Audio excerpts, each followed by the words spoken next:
আচ্ছা, এটা কোনো কথা বলেন তো? ড্রাইভার ছিল, কেয়ারটেকার ছিল, দারোয়ান ছিল, এটা কি বাজার করতে পারে না? আমি আসছি জন্য আমার অফিস থেকে আসতে হবে আগে বাজার করতে। আপনি এগুলো বুঝেন? আপনি তো এগুলো বুঝেন না। বুঝবেন কি করে? আপনি তো অনেক গার্লফ্রেন্ডস ছিল, সবাইকে খালি আই লাভ ইউ করতেন। এখন বউকে আর আই লাভ ইউ বলা যায় না, বলবেন কি করে? আই লাভ ইউ গোডাউন ফাঁকা হয়ে গেছে, গোডাউনের শাটার নামাই দিয়ে তালা মেরে দিচ্ছেন। হ্যাঁ অবশ্যই। এখন আর কিছু নাই, না বলতে পারি না। অবশ্যই বলতে পারেন।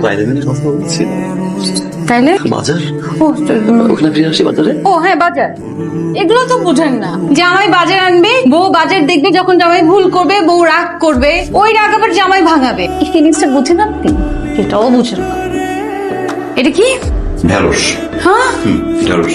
এই মরিচটা কোনো ঝাল নাই, আপনি মরিচটা কেন আনছেন? এই মরিচ এখন একটা না দিয়ে 5টা দিতে হবে।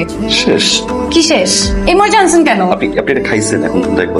জি আপনি মরিচটার বলতে ছোট না, খান না, আপনি কিভাবে বুঝবেন এটা ঝাল আছে কি ঝাল নাই? খেতে হবে কেন? এই তো দেখে মনে হয় যে কোনো ঝাল নাই, কিছু নাই। ওকে, রাগ করা শেষ। হয়েছে, যান সরেন। এখন রাগ ভাঙাই দিলে তো? না কিছু করতে হবে না। ওকে, এই শুনেন, কই যান? মাও নেস করবো। না আমি এখন রান্না করবো না, আপনি এখানে থাকবেন, আমাকে হেল্প করবেন। আসলে মরিচ খেতে দেন।